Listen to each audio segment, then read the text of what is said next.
So the like I guess this whole thing's funny. It's always funny talking to people on here because it's like I feel like so many of us are like a half step removed from each other on the internet, but always cross paths in like the weirdest places on Instagram. Yeah, totally. And so it's funny because I feel like I've been familiar with your work for a long time or a relatively long time.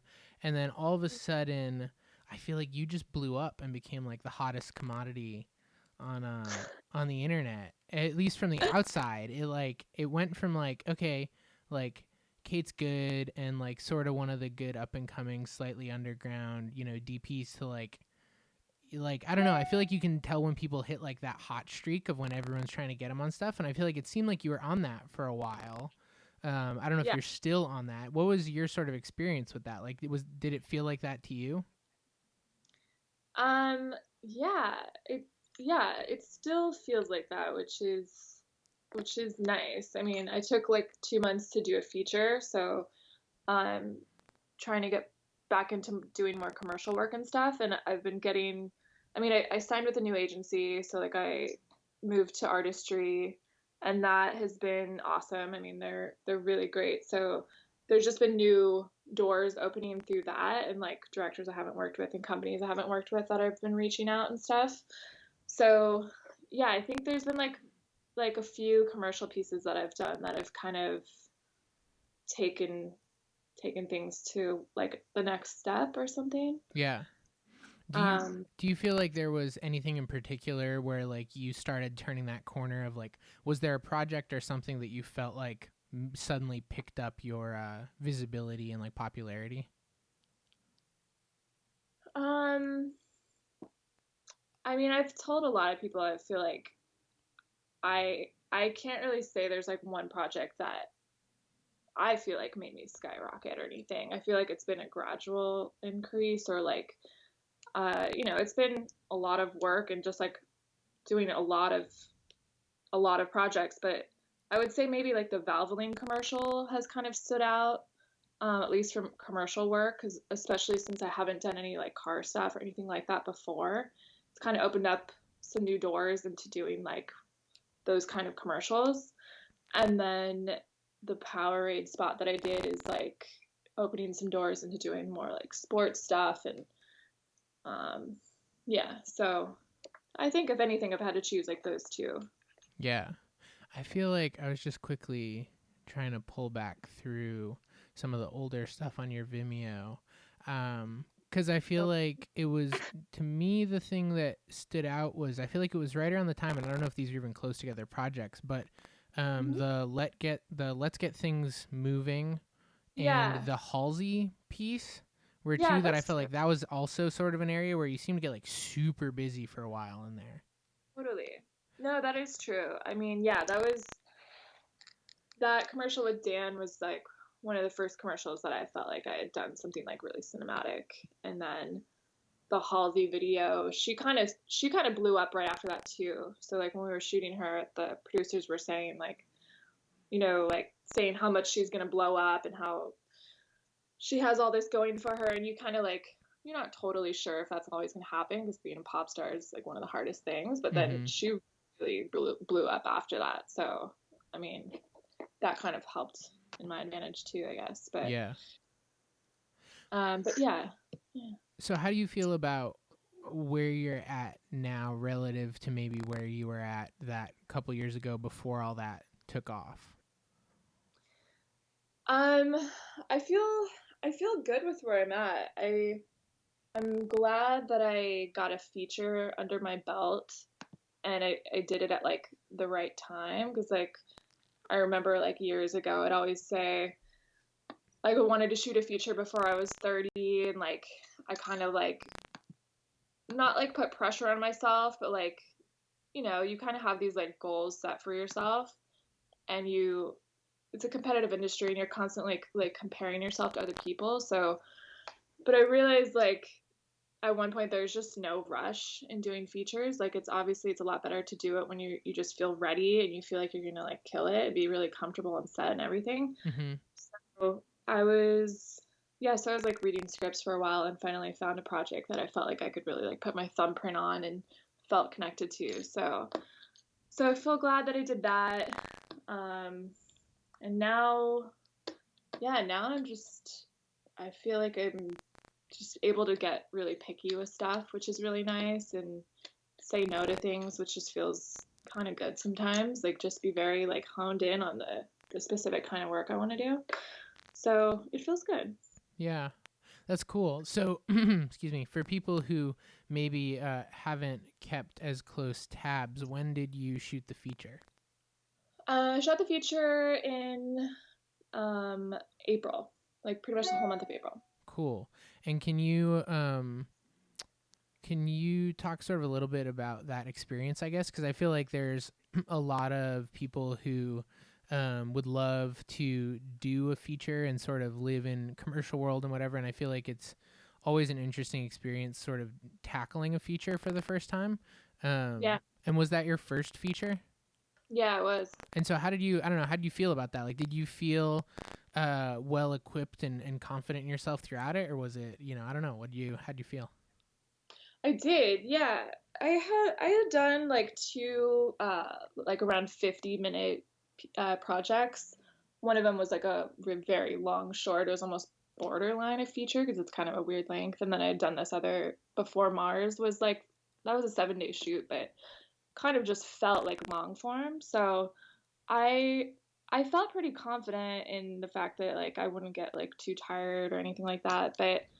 Um but yeah, so I mean, I don't want to give too much of it away, but basically it's a psychological thriller set in the world of webcam pornography.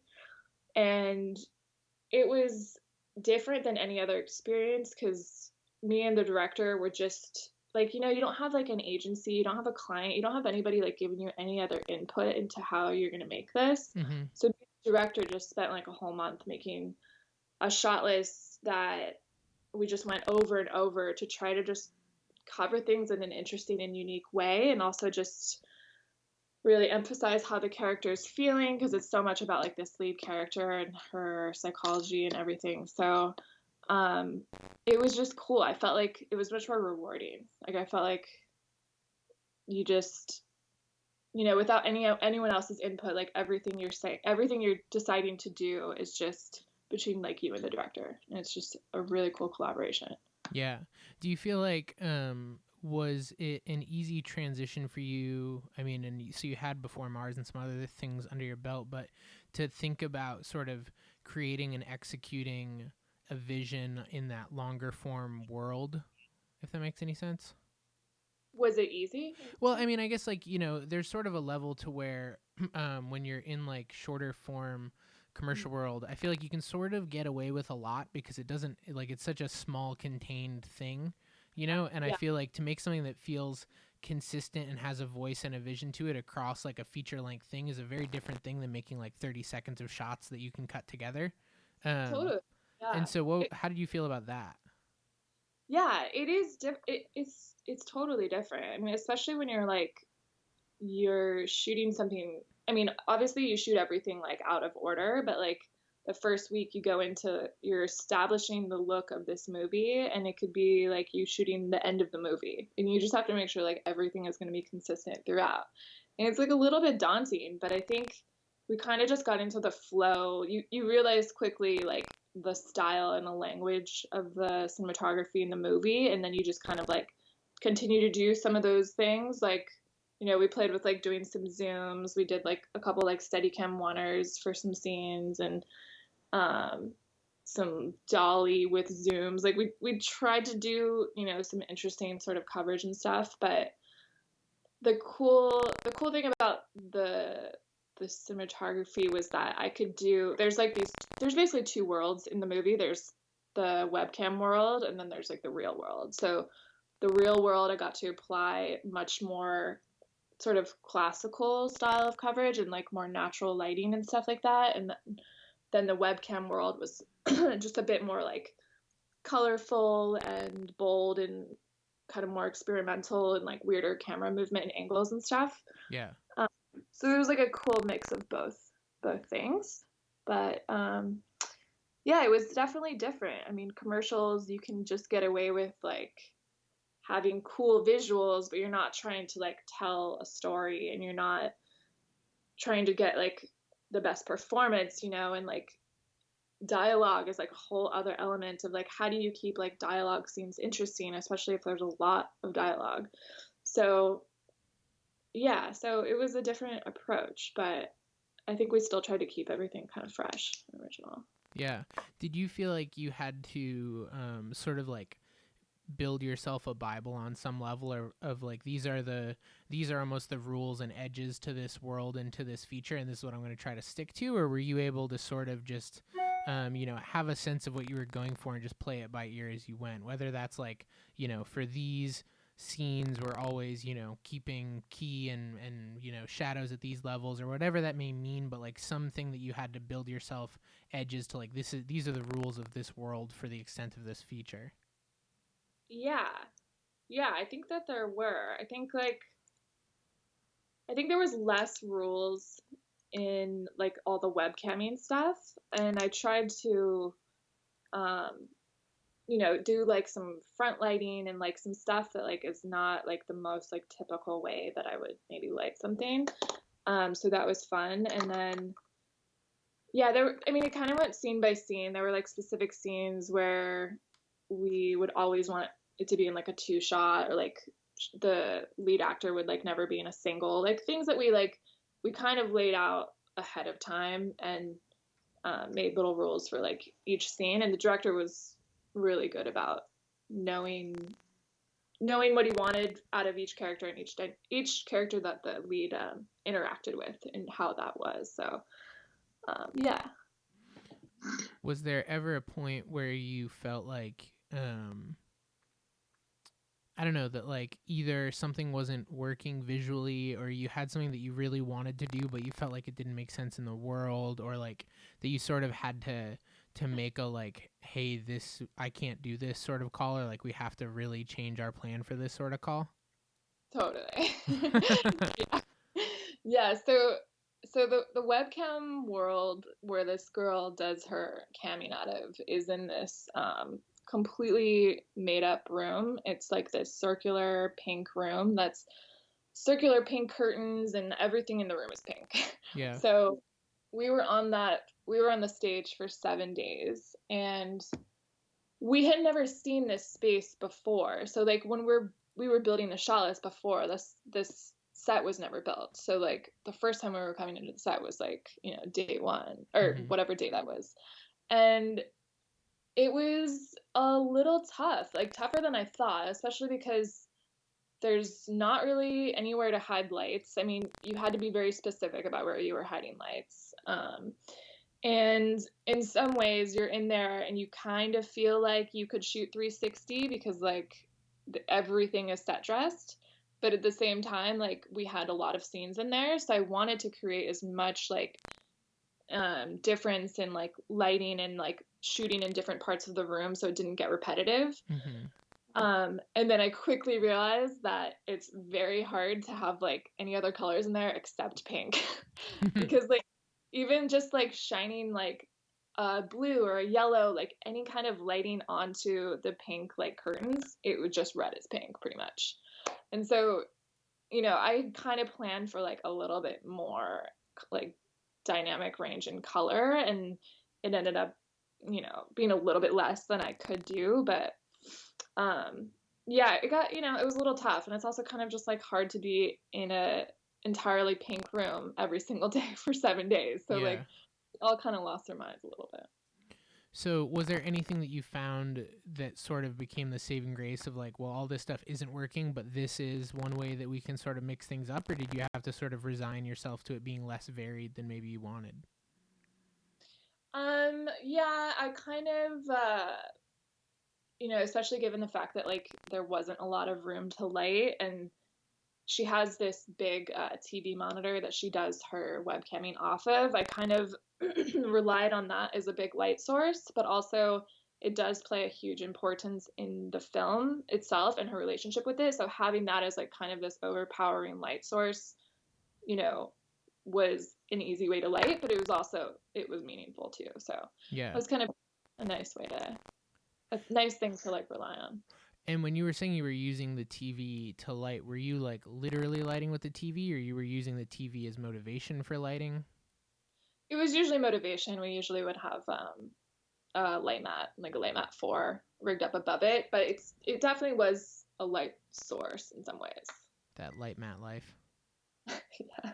Was Jeff with you guys on that? Oh yeah. Dude, I feel like Jeff's all about the light mat life. Yeah, he just bought a couple of them too. And the Quasar life.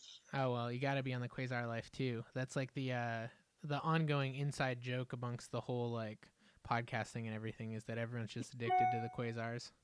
They're sick. I'm a fan. Dude, you got to see the new ones. They've got some RGB ones they're working on that are going to be gnarly.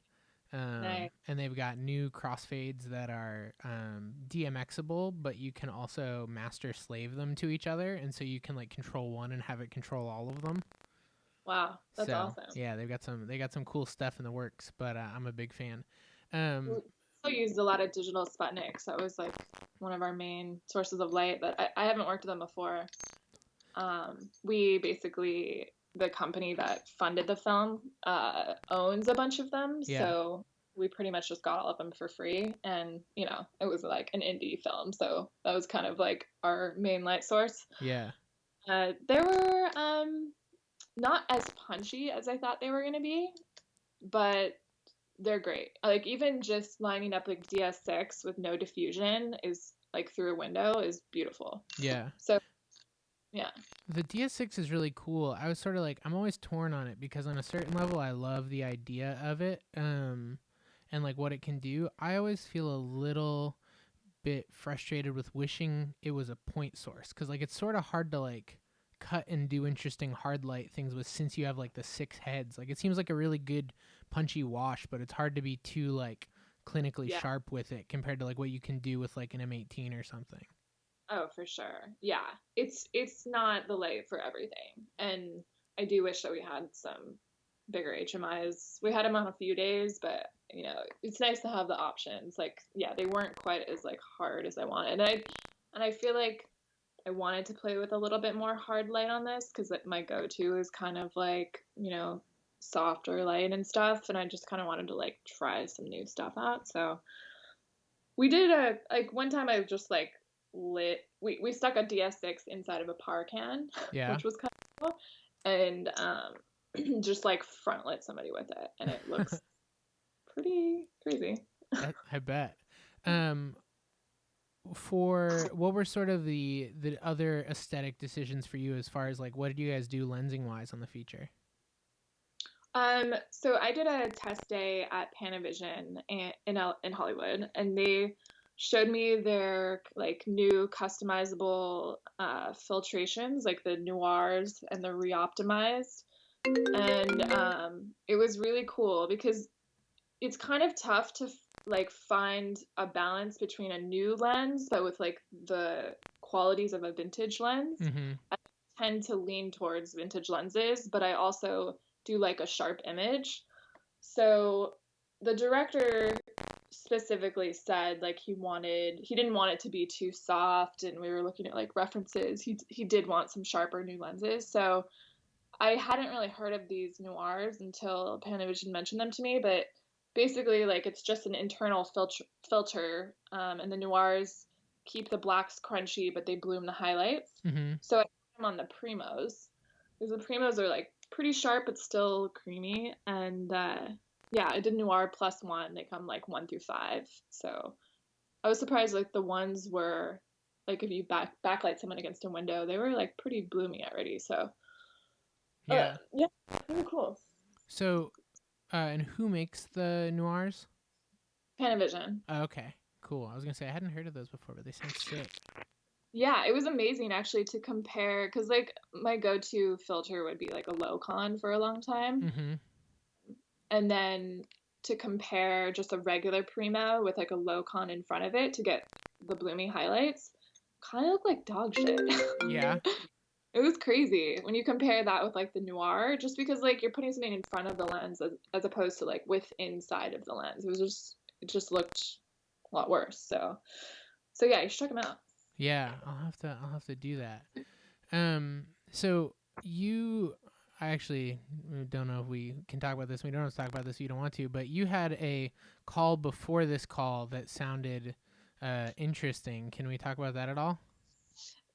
I can't. Dang it. Yeah, it did get moved too, but I Uh, still really talk about it. that's okay. Yeah. That's okay. Kate has some cool things in the work and we can't talk about them. So we'll have to save that for next time. Um, but so on a semi-related note, I was interested, you talked about you're on artistry now, I believe. Mhm. And were you on Partos before that? Yeah. What sort of has been your experience, I guess, as far as and obviously, in a kind of to everyone kind of way, but what's your experience been in the whole agent world? Because I feel like there's a lot of people are getting picked up lately, and I think especially a lot of people sort of in our circle of stuff, and you see different people going different places and having different experiences, and how have you sort of felt about the whole agency thing, I guess, and what you've been doing with that? Yeah. So I feel, I mean, I'm super, super happy that I've moved to artistry, and I feel the biggest difference I would say is that, obviously it is kind of hard to talk about stuff because like I want to be super sensitive to everybody. Um, Pardos was great, and artistry. I feel like my agent there is amazing at connecting me with new people, and we talk like every single day, and he'll send me directors that I should reach out to, or he'll connect me with, and I just really like that because it's just opening new doors, and not I don't feel like I'm like doing all the work on my own. um so there's that. That's probably the biggest thing. I also like I look up to everybody that's on artistry's roster, so it's like it's cool to be a part of a roster like that. um but like it was I felt like I was like dating when I was like going to like meeting other agents and stuff. It's like it's hard. It's really hard to choose. Yeah. Um, I was yeah, I was close to going with another agency, and you kind of just have to like go with your gut. But I think some agencies might be better for doing more feature work, and maybe others for more commercials and stuff. But yeah, I mean, I'm super happy with where I'm at now. So Yeah. So, I mean, I guess, and we can sort of move on, but do you feel like, I guess, there's a difference between certain agencies, maybe more so than anything else, just in the amount of personal time they can dedicate towards individual people on their roster? yeah, for sure. I mean, when you see an agency signing new people every month and stuff, like it just makes you feel a little bit less important. Yeah. And then there's also I don't tend to like the fact that like some agencies have you can't like scroll through the roster. Mm-hmm. I think like I want my work to be out there. I want someone to maybe like spontaneously click on my name or something. Mm-hmm. So you just wouldn't know how many people they represent. So I think yeah, some agencies are definitely more I don't know if corporate's the right word, but like they're not boutique. They represent huge people and tons of people. So there's some places that I feel like I would definitely get lost and buried. Yeah. That makes sense. Yeah, it's really interesting, and it's interesting, I think, just from someone still on the other side of it, to sort of watch a lot of peers and stuff get picked up and sort of see just the differences. And I feel like some people it's a really big thing for them, and you can see that it sort of makes a big difference, and other people it doesn't seem to have much of an effect on anything. And so, I'm Yeah. always curious sort of if that's an agency thing or a particular agent thing, or just even like a how people plug into the system and how much they make, how they make the most out of it. But it's always interesting just to see how those things play out. Yeah. Yeah, it's true. And some people just move around a little bit, but it doesn't seem like it seems like they're just like killing it no matter where they are kind Yeah. of Yeah, thing. totally. Do you feel like at this point you're trying to transition into like being a more consistent narrative DP, or are you staying in commercial world for a while? I'm definitely going to balance both. And even at this point I'm like I kind of want to do like a doc or like do a doc on film or do something different because like I mean I was super ready to go straight back into like just commercials after the feature, Mm-hmm. but I'm feeling a little bit uninspired. I don't know. I feel like I want to kind of do something that's a little bit less contrived or something. Yeah. And I feel I see a lot of similar things in commercials these days. Like people are kind of just doing the same thing or I don't you know what I mean? Like Yeah. Oh, totally. I mean, I feel like we live in such a world of like, on a certain level, we like to be creative and innovative and make cool stuff. And on another level, at the end of the day, it's such a like trendy thing to exist in. And it's such a like, easy rigs and Panavision and quasars in the frame and everything else get hot. And that's that's yeah, every commercial for a little while. it's such a trend. Yeah. I mean, yeah, you just see these like trends come and go and like the colorful youth like Adidas thing is like very hot right now too and stuff. But like obviously like if when boards come in like that or like if something came in, I'm not gonna be like no, I'm not gonna do it because it's like too cool or something. Like obviously like it's still fun and cool to shoot that stuff, but at the same time like I kind of maybe I was saying I wasn't gonna do music videos for a while, but now I'm like, maybe I should just do like a music video and like, yeah. run around and be loose and like, because everything we did on the feature was like very contrived and there wasn't really like any, not contrived, but there wasn't any room for like improvisation or, like just thinking on your toes. Like, so I kind of want to do something where I'm just like running around with the camera. I don't know. Yeah. Well, music videos, you can totally do that because I always feel like music videos are almost the opposite thing, where like the trendy thing to do in music videos is do the thing that makes the least sense. Yeah. And it's like commercials, everyone's trying to do the same thing that makes the most sense. Music Yeah. videos, everyone's trying to come up with something weirder than the last person. Yeah. Yeah. Like I watched this have you seen the Every Time I Die music video that came out? The one that Justin shot? Yeah. Yes. Like that is so fucking good. Like Yeah. I wanting to shoot something like that for so long. Like similar to like Iron Sky, but that one's a little bit more dark and crazy. Like that just sounds so sick. And to just go and shoot something on film and like, approach people and just find stories as opposed to like make them up. Yeah. Find characters and stuff. Yeah, yeah. I mean, it's such a cool thing, and it's to me, it's such a great example of like being creative. And obviously, like they had tools on hand. I think they shot film and maybe his a mini and Yeah. a VHS camera or something. They had some other little camera, I think, too. Yeah. But it's like it's still, as far as I'm aware, it was like him and the director and maybe a grip and some quasars running around the city just finding crazy stuff. It's not a ton of money and a huge crew and whatever else. No, Um, I know. And so it was like 10 days that they were up there. yeah, yeah, and I think that stuff is super super cool for sure. I've sort of been in the same boat where I was like, for a while I sort of swore off music videos just because of like, honestly, more than anything, I think just all the drama that I feel like can come with music videos. Yeah. But I feel like when you get past like a certain tier to where like the artists respect what you're doing a little more and everything too, it can be a really cool opportunity to make really good stuff and just have a lot of leeway to do what you want. That's true. Yeah. I mean, there's also like the whole world of like Lemonade and like the narrative music videos, which are definitely really cool. And they obviously value high production value and shooting 35 and like all this stuff and have really good taste. But it's funny because there's also like in between that where you're working with artists that are, high maintenance and Yeah. stuff. And it can be like a nightmare. It's just not, I don't know, and you're like so rushed for time and you just like trying to make the best of what you have, but it's like a 1 day video and it's like it's stressful. Yeah, for sure. I was listening to an interview with Chase a while ago, and he was talking about the Lemonade thing, and he was talking about how he like really wanted this one particular shot somewhere, and that the way that he was gonna do it, like he came to the director and was like, "Look, I'll pay for the helicopter."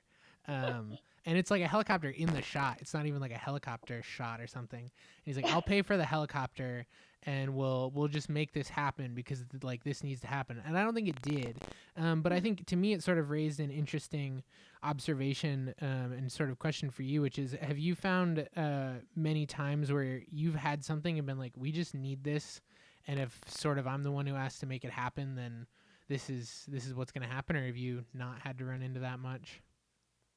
I mean, when I really want to do something, I'll definitely like make it vocal and I'll, try to push as hard as I can. But I don't know if I've gotten into a situation so far where I've been like, fuck it, I'll just pay for the helicopter, but I totally respect people like that. Yeah. Much respect. Thankfully, I have never had to pay for a helicopter either. But I have been in situations like, even I was on a shoot a few weeks ago where really there just wasn't much of a glass budget. And so I sort of went to the production company and was like, look, I'll split it with you if we can get speed panchros, if that's what it takes to make this fit. Yeah. And at the end of the day, it was totally worth it. But it is funny, I think, how that happens sometimes. And when you sort of are like, I just really, really want this thing to happen one way or another. And like, I'll make it happen. No, I mean, I guess if I think back, there's a lot of times where like small projects that were either short films or like really low budget music videos, I've given up whatever like rate that I had just to get the right gear. Because ultimately, I'm so used to shooting on like an Alexa and nice lenses, and you kind of just get like snobby about it. Yep. But like, I don't want to shoot on anything like less than that, I guess, because it's going to be on my website or whatever, and it's just like it's obviously way more worth it to get the tools that you want, because the lenses you have or everything is going to change everything. So right. To make like, whatever amount of money. So you're not going to shoot a feature on an A7S anytime soon then? I don't know. Maybe like lo-fi will become like a hot thing, like DSLRs. Dude, who knows? I totally empathize with the like, it's slight gear. It's not even slight. It's significant gear pretension, and I feel like we're sort of spoiled to get to be that way. But even like, I was at NAB a few weeks ago, and people were asking about various new cameras, and I was like, I just don't keep up with it. When Ari drops their new sensor, I'll be interested, but all this other stuff, I just don't care that much. It's true. I have no idea like what's out there at this point. There's like a whole other world of like people having like anamorphic adapters and like all this kind of stuff. Like, yeah. Do you keep up with that at all? Like, are you the kind of person who's like keeping tabs on like the DXL and the 65 and like new lenses and stuff, or do you sort of just stick with the stuff and let people bring new stuff to you? What do you think? I honestly don't know. I am not a gear person, really. There's definitely I definitely rely on my sources or crew to like, even like gaffers to like tell me about like new lighting and stuff. Like, I don't know, I'm just not the kind of person to like go on the internet and like get excited about that. To me, it's just like a tool, like I like lighting and shaping, and if anything, I would maybe get more excited about lighting than with like a new camera. Yeah. Is there anything sort of in lighting world that you're either excited for or like wish was being made right now? I feel like, I think that Ari makes like LED like 4Ks and stuff. Mm-hmm. I've heard that they're, I don't know, at least Jeff says that they're not great. But getting more into like bigger HMIs with LED, so it could be like full spectrum and dimmable and everything, would be sick. LEDs are like changing the game. Yeah. Yeah, I think that's my biggest thing too, actually. There were a few lighting manufacturers who I talked to at NAB, and I was like, guys, look, RGB is cool, but like the first person to come out with like LED equivalents of M18s and stuff is the person who's going to like blow up the industry on a large level. Oh yeah, absolutely. So we got to wait. Someone's going to do it, I'm sure. It just takes time. Because like, doesn't Mole has like, they have a like a 10K equivalent or something. But I've heard that it like pulls green really hard and stuff. Yeah, I'm not sure. Yeah, it's kind of, there was like the start of LEDs was Like those Diva lights, are those LEDs? The Kinos, are they? I'm not sure actually. I've never shot with them, so I'm not sure if they're LED or they might be fluorescent. Oh, okay. I just remember like the start of like this like dimmable like LED thing like just looked so bad at first, and now they're just getting like the technology is really improving. Yeah. Yeah, I can't wait for like everything that's in a sky panel to get smaller too. Cuz I love sky panels, but it's like they're kind of a friggin' pain in the butt cuz it's like hauling a treasure chest around on set and trying to mount it to stuff. I know, it's true. Like putting one on like a menace arm is like scary. Yeah, yeah. Two of my buddies just bought them, and I was like, I would love to buy one. I just like, if we're if we're on anything big, we'll rent them and we'll have the crew. And if we don't have the crew, I'm too scared to carry one of those things around because it's like a big Oh, death trap. I know. They're beastly. Yeah, but There's they're also like 160 or 120s or something. They're like twice the size oh of yeah, the the S. long ones. I haven't used those, but those sound insane. Yeah, have you gotten to play with them since they did the new like firmware with all the programmable effects in them? Yeah, we just had them like a week ago, and Jeff was showing me the different like lightning effects and like police car headlights and stuff. It's pretty sick. Yeah, it's crazy how all that stuff is getting. Um, Yeah. but so I mean, sort of a related thought to a lot of I feel like what we're talking about right now. When you're working with say a gaffer or someone, what's that interaction like for you? As far as like, are you pretty specific in what you're asking for, or are you more of a like, here's what I'm looking for it to feel like, and you can pick the fixtures and way of going about that, or like how do you communicate with someone like a Jeff, Like a Jeff. like a Jeff? Well, Jeff and my usual crew call me a micromanaging mom because more and more, like, I feel like the more I've learned, the more, like, really specific I get. And I think I mean, they're like, Jeff's like one of my best friends, so, like, he'll give me shit and, like, I don't care. But I am pretty specific. And you know, I don't know. I just like, especially when you're like working in other countries and things like that, like I think the more specific you can be sometimes is better because especially if there's like a language barrier, it's become helpful to me in cases where if I wasn't specific, there could have been all this time lost by them doing something that I didn't want. You know what I Right. mean? Like, and people have different lighting styles. So if you're working with different gaffers, like I don't know. I'm just not the kind of person to say like I want it to feel this way or whatever. Um, I do know that like some gaffers appreciate the creativity and like the role that they have by choosing the light sources and stuff like that. Um, so sometimes I try to step back a little bit, but I just yeah, I feel like I'm getting more knowledgeable with lighting and like I kind of just know what I want most of the time. So Yeah. When that comes to like picking what you're gonna have on set, are you pretty specific about like this is the stuff that I want on the truck, or do you just sort of be like I want one of everything and we'll figure out how to use it, or like how do you handle figuring out what you need on a shoot?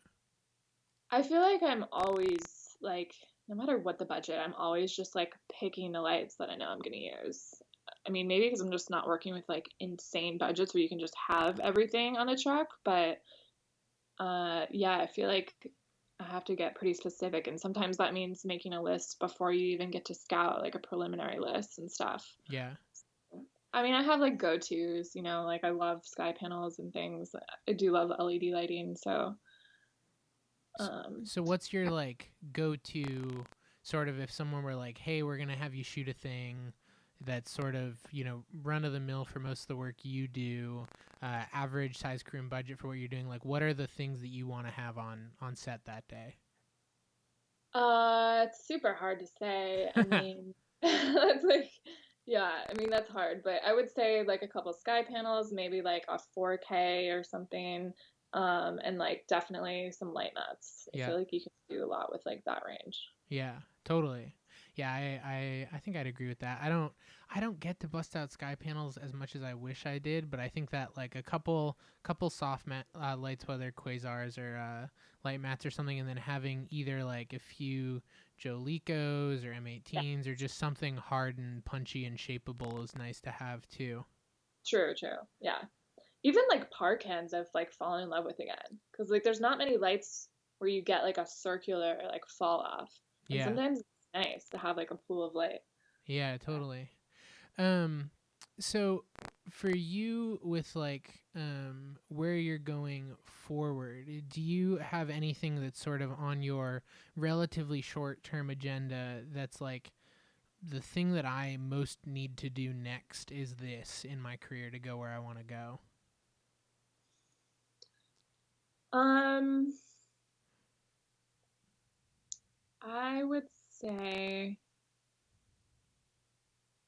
I'm gonna be more specific about doing another narrative. I think commercials come and go, and I think that I enjoy and I love doing commercials, but I think features are the things that take you to another level and what you get known for. I think Mm-hmm. like what features you're choosing to do.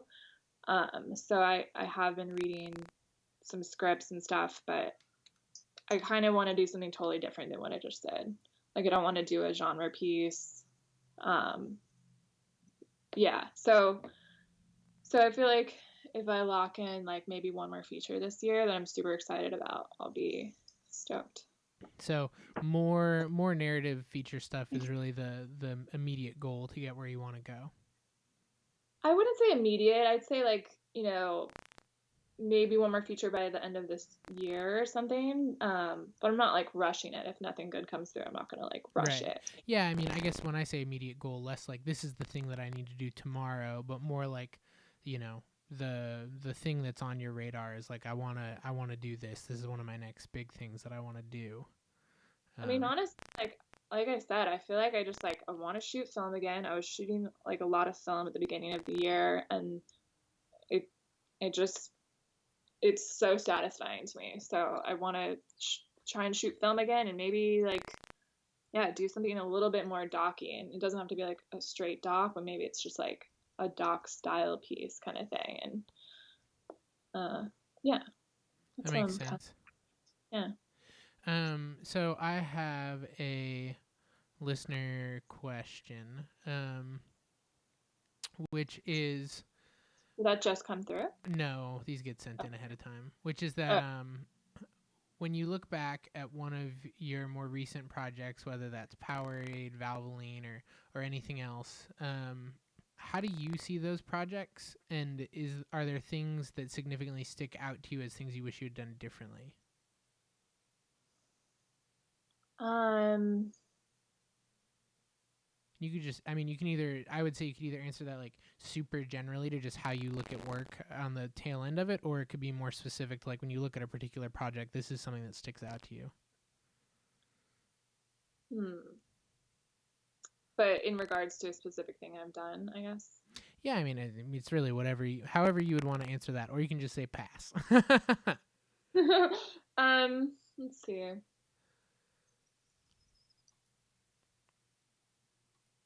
Because, like, okay, Maybe so perhaps. maybe I'll feed you a Yeah. quick other thought. Because you talked about, like, sort of getting to play with car stuff more for the first time Yeah, and yeah, getting to yeah. be on the other side of a car thing. Is there anything that you're like, man, I really wish I had thought of or known that going into this? Or, like, this is the biggest thing that I learned for next time I do that? Um, We won't I tell the mean, guys at Valvoline. the I guess like sometimes when I look back at my work, I wish that I did more things that weren't so colorful. Yeah? Yeah, I don't know, like for me, when you like see someone else's work and you're like that's amazing and I just feel like I couldn't achieve that kind of thing. Like it's just a specific like style or something, it's just like I I tend to just think so much about color, which I don't think is a bad thing. Like, I try to like dial in a lot in camera and stuff, but if I just like didn't think about color so much and just thought about like lighting and dynamic range and lighting, then that would be like kind of a new challenge, I think, for me. Yeah. Would Like you, when I look at my website, I'm like, damn, everything is so colorful. would you do a black and white piece? I did one in January, How'd you feel about but that? um, it was a new challenge. I mean, I think black and white's a whole new level though, because black and white you can like use hard as shit lighting. You know what I Yeah. mean? You can have crazy shadows, but like not necessarily what I would do with color. I mean more just like muted tones or like white light, you know? Like it's so rare that I'll shoot in the white balance that like the lighting is. Like Yeah. if I'm inside, it's rare I'll do 3200, or if I'm outside, it's so rare that use 5600. But like just having like more like clean white lighting and like see what that would be like. Yeah. That's interesting. That is not what I would have guessed that you would say, but that's a really interesting assessment. The thing that you were shooting in black and white, was that like a? I feel like I remember seeing. Is it like a space thing or something? Yeah, it's a short film that Okay. Ash. Yeah. And were you guys shooting film on that too? No, we originally wanted to, but we decided to go with the Alexa. Fair enough. And was there anything that you sort of did workflow wise that you felt like was the best way to go about shooting black and white? Like were you monitoring in a particular way or something to get ready for that finish? Um, I was just monitoring in black and white, but we had like a LUT made for us that was much more contrasty than Rec 709. Um, but it was like, yeah, it was a new challenge. It just makes you focus all about lighting and shaping and stuff. Yeah, that makes sense. I really want to do another project black and white, and I got a call from a director recently about doing something all black and white, and I'm kind of amped, but it was funny because they were like, "What's the best way to do this? Like, should we record black and white in camera?" And I was like, I don't know about that, but we should Yeah. definitely monitor in black and white." Yeah. Every time I turned off the LUT to go to color, I was actually so bummed because like there's a lot that I didn't realize until I started doing research, but you know, like when you paint like a car red or you pick specific colors, they're going to read in different densities. Right. And and you know, I even got like some in-camera filtration or in front of the lens filtration like, in like red, yellow, green, all this stuff, like as though you're doing like black and white photography. Yeah. But I never used it because I realized it's all stuff you can do in color correction. But the director, I told them beforehand to not have everything just like white and black, like choose wardrobe and paint walls certain colors and things like that because it'll pick up differently. Right. So every time I turned to color, and it was like set in the 60s, every time I looked at the monitor in color, it looked so cool. You got to do the like color cut of it. Didn't I just see there's like a black and white version of Logan now or something? I watched it last night for like a second. We were looking at Logan and we saw like Logan Noir, and I Yeah. turned. And it was cool looking. Huh. Yeah, we got to do the alternative. Like if you shoot color, there's a black and white cut, and if you shoot black and white, there's a color cut. Yeah, I know it was really an interesting move on their part, but it's cool. Yeah. So did you see Logan? Yeah, I saw it when it came out in theaters, and Okay. I'm not normally into superhero movies or Marvel or anything, but I really liked Logan. Yeah, dude, Logan's intense. Yeah, it's just different. It's not so like supernatural. It's just like a bit grittier and real. Yeah. Yeah, I thought they did a good job of doing a bunch of stuff that felt like it made sense to the story. But I'm almost curious to see how they're able to maintain like their tendency for crossing over franchises as they start to like split into, the like Guardians of the Galaxy, more fun family, and then like Logan and Deadpool are way off in left field over here, and it's like, and then the next time we do an Avengers movie, how do these things coexist? Yeah, it's kind of cool though that they have like their own different like styles, and Deadpool's like its own thing for kind Yeah. of different audiences. Yeah, definitely. Yes. So other listener question was, with passion projects, what are you looking for in a director or project before joining the team, and how do you decide whether to jump on or pass?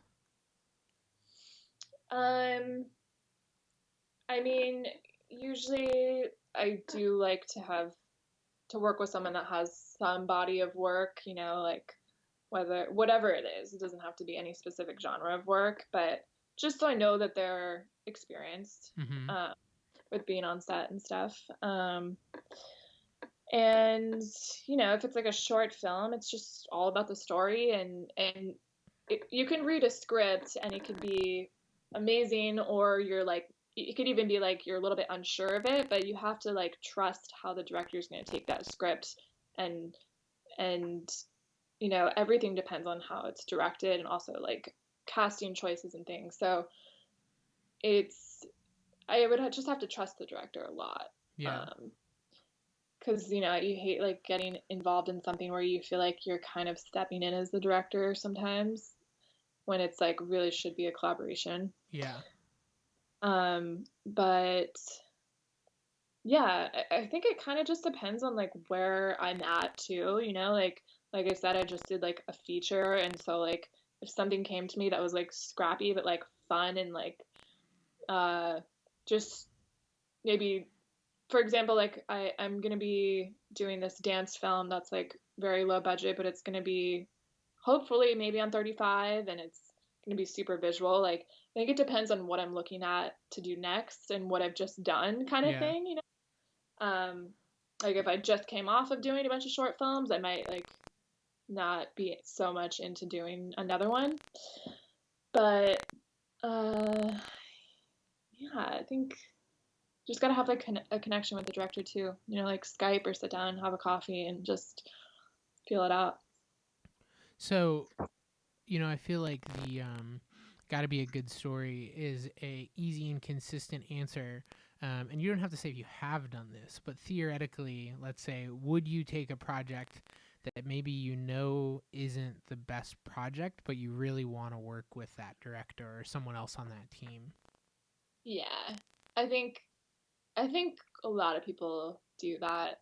I mean, sometimes the director will know and be like, I'm not even that into this either. I just wanted to work with you and whatever. And it's like you establish that connection and that relationship right away so that you can work on something cooler. So, even agents like push you to do that too. They Yeah. say like, this might not be the best thing, but like you guys should just work together. It's not like everyone works on like every single job they do is like the best dream job. Still like some filler stuff and things. So it's worth it for sure. Yeah. So, when are you gonna make the switch over to be Kate director as well then and start directing your own narrative features? I'm not gonna make that switch. Oh man. I really admire DPs that can direct too. Especially because I remember when this was like a couple of years ago, but I was just like starting out and directing my own like music videos and fashion films and things just to make a reel, like right out of school. And I remember talking to people about advice on whether I could continue to like direct and DP. And it was all like mostly people saying that directors don't like working with DPs that also direct. Like you should take your name off of this stuff.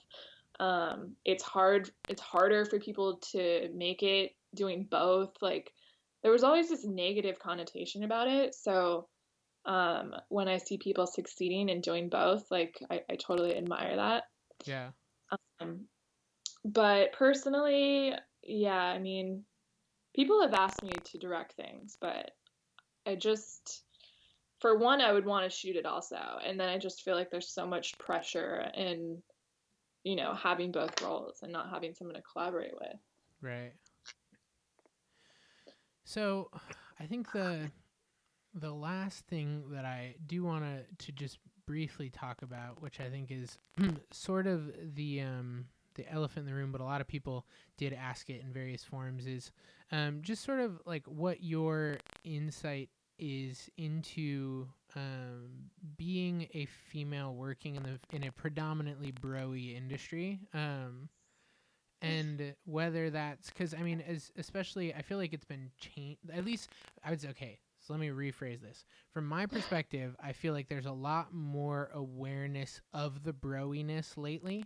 Um, from your perspective, is it something that's changing or not? And if not, how could it be? And what are things people can do to be better about that? I do think it's changing for sure. I think I see a lot more female DPs and directors coming forward on social media or things like that. And I do kind of feel like there's a little bit too many people that just want all females, like just to compensate for this, like, these decades of there being mostly males. I do like a balance. So, you know, personally, sometimes I feel like people go too far in that direction of wanting to hire people just because they are female, when I think it obviously should just be about their skill set. And sometimes I kind of feel for guys because I feel like it's a very hot thing right now.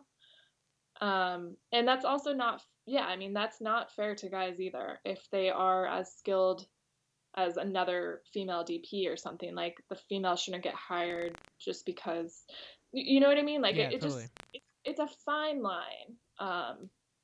But ultimately, I think it's been a positive thing for me. I think that it's helped me stand out, especially in a time where people are really recognizing the lack of females in the industry. Um, so, I mean, I haven't really dealt. I mean, well, that's not true. And when I was starting out, when I was like camera assisting and stuff, it was much harder for me. I feel like you have to get up to a level where people just respect you. But when you're starting out, it is a bit harder to be a female, I think. Um, I don't feel like I was like taken as seriously, and I feel like guys kind of like sometimes would hire me for the wrong reasons or be a bit creepy and things like that. And it's just like, that's just what you have to deal with. I think you just have to be tough about it. And as long as you prove that you know what you're doing and you can put good work out, people will respect you and change how they act towards you. Yeah. So is there anything in particular that you feel like for guys is like stuff that maybe people don't notice or do that like puts their foot in their mouth or just is generally dumb that people can avoid doing? The guys do. Like you mean where I just said guys can be creepy? Yeah, I don't know. I mean, I guess that's the like. Do you feel like the like from your perspective? Because I feel like that all is super valuable from like a if you're a woman trying to come up in filmmaking, like just go out there and kill it and don't let people talk crap. But I think there's probably a point too of like there's got to be something to be said of like I've definitely been on sets where you can just tell that it's a bunch of dudes being a bunch of dudes together, and it just like gets out of hand. And I think that some of that probably just gets fixed by having more diverse sets more often so that people think about it Yeah. a little more. Yeah, Um, it's totally true. Yeah. but I don't know, is there anything else from your perspective that whether it's like people you're working with or anything else like pet peeves that you have that you run into with people? Um, I'm not gonna like call anyone out or say anything like in particular because I feel like I can have the same sense of humor as like a lot of the guys I hang out with, Fair but enough. you just have to be aware of um yeah, the dialogue that you're using on set and like the kind of language you're using. And um we were super conscious about it for the feature we were doing. It was, there's some like sexual content in it, and beforehand the director wanted to just make sure everyone was super aware that like we need to make the talent feel very comfortable. And so a lot of that just has to do with the language and how you're not getting too broy basically. Yeah. And yeah, but I think you're right. The more females there are around, the less that seems to happen. Yeah. Well, hopefully that happens more and more, and hopefully, for any young up and coming female filmmakers listening to this, it helps inspire them because it is disappointing. Like even I, get to interact with the community on a few levels, whether that's social media or whatever else. But I've definitely gotten a few messages, like about the Facebook group we have, just with various women asking like, well, where are the other women? And it's like they're there. They just, I think, a lot of the time stay quiet and stuff, probably because they just feel a little like outsiders. And I hope that continues to change, because I don't think it's good for the industry at the end of the day. Like if nothing else, if there's one thing that pushes us all to be better. It's having more people with more varied backgrounds and different ways of looking at things, making decisions of how those things look, you know? And so I think that just opening up that conversation on a certain level and being willing to say, like, hey, you know, one, this is doable if you're trying to do it, and two, if you're on the other side of it, don't be dumb. hopefully, Yeah. hopefully pushes things to continue to change, because it definitely does seem to be changing, and I think it's going to be interesting to see sort of how that affects the industry as a whole over the next few years. Yeah, definitely. Yeah, I get reached out to by a lot of young female, like students or things like that, and some of them just seem a bit discouraged sometimes, and that's it saddens me. Like, I mean, one girl told me that like she's studying cinematography, and the teacher always puts her as the talent whenever they're doing, like they're shooting little scenes and stuff. Yeah. And she's like, "What the hell? I don't want to be in front of the Oh camera." man, speaking of dumb things people do that they shouldn't do. Yeah. That's crazy. But well, I mean, for whatever it's worth, I think that you're out there proving that it's doable, and killing it, and and not being too I don't know. I always chuckle even just like watching Instagram stories of like you and Jeff and stuff, because I'm like, if there's one thing Kate does well, it's not getting perceived as this like pretty princess who just wants to be babied on set or anything. It's like Kate's out there beating the crap out of everybody all day, I think, That's in the so best funny. way possible. That's awesome. Yeah, I don't take things too seriously. I mean, you gotta have fun. For sure. Well, yeah, it definitely seems like you guys have a lot of fun. But thank you so much for coming on and chatting, and excited to sort of see what else you've got coming up. And when can people see that feature? Um, I think it's gonna be submitted to festivals probably next year. So I don't really know when like a trailer would be out. I doubt anything before like the end of this year. 2021. It'll be coming to Netflix near you. Yeah. But cool. Well, people will keep an eye out for that. I'm sure we'll see you on the internet elsewhere. And thanks so much for coming on. Cool. Thank you so much for having me. See you, Kate. Bye.